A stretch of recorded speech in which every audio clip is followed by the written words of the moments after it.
มาหรือยังได้ยินไหมมาแล้วเหรอเดี๋ยวเอาผู้การผมไปประสานนะ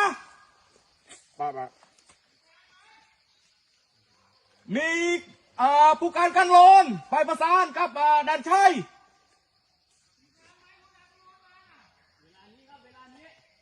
เวลานี้แหละไอ้โตจีบนเตือนโนดิเยอะเป็นเลยตัวนั้นอันนู้นทำอาสมีเดี๋ยวผมกำลังจะไปแล้วเดี๋ยวไอ้ชูดโม่เนาะนู้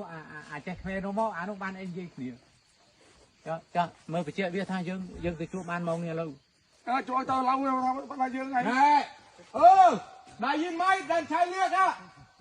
ผู้การให้ไปเดี๋ยวนี้เลย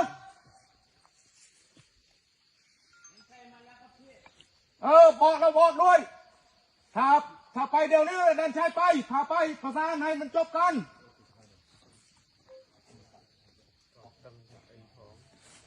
มีคือหมอแต่เองrồiอันนี้เมียหมอเต้อนุบาลเองยี่มวยเนี่ยเวียเนาะcho ai sao mai ăn mình bị mò mày làเอาวิจัยมันได้มวยเหมือนให้มันได้มวยมาปัญหาได้แบบเนี้ยออกคนนึงมานี่ได้ไหมมาคุยกันได้ไหมอย่าไปทำเป็นปัญหาได้ไม่มีปัญหาหรอกออกมาคุยได้ไหมยังจะนี้เอาเป็นตามที่เรียกอะไรนี่นายอยู่นี่แหละ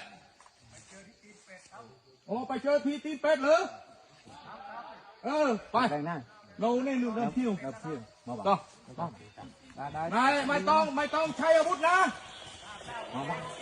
โอเคนะไม่ต้องไปใช้อาวุธใช้กันนะโอเครับทราบไหมมาโอเคได้ใช้ไปแล้วผู้การไปแล้วผู้การ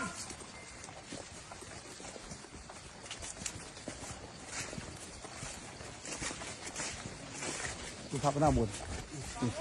รถกลับมากันฮะรถกลับมากันดูมวยไอ้เก๋ดูมวยกันไอ้เก๋ต่อจ้องหมอตัวจ้างตัวจ้างยกต่อเดี๋ยวตัวบังจ้างกันยกจ้างได้พวกเขาอันนั้นก็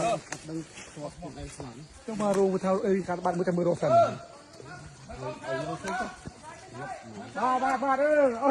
พี่น้องไอ้น้องพี่น้องไอ้น้องพี่น้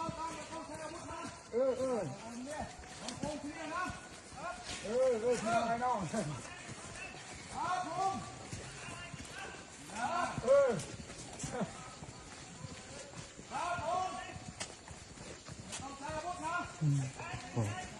เด็กไทยครับนี่ผู้กองไปแล้วกับผู้กองก็เข้าไป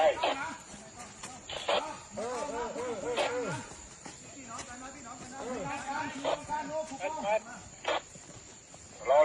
เลยเองมาขึ้นเชียงเลยมาแล้วน้ำมาลงมาเพื่อเอาเด็กตัวนั้นยังตาตัวนั้นมาแล้วนี่มาแล้ว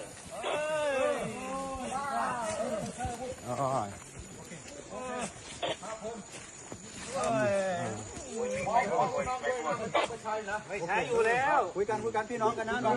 เดี๋ยวนี้จุดจบนะป้าเอาทีนี้เดี๋ยวพุ่งชากำลังมา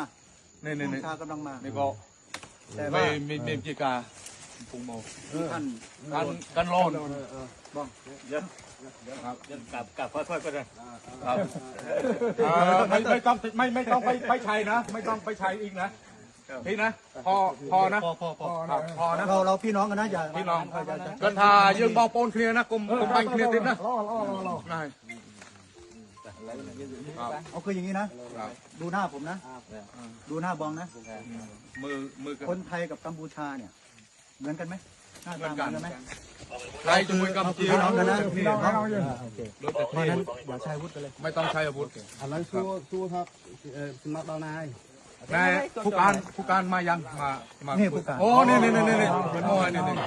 ครับพี่น้องไอ้น้องอะไรแจ้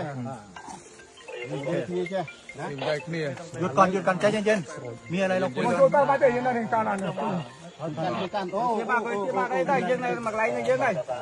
เนาะเอาทีนี้ผมไม่อยากให้เกิดเหตุการณ์นี้เราก็ทำไมครับให้มันจบเลยนะพี่นะต้องเจ้าตะมง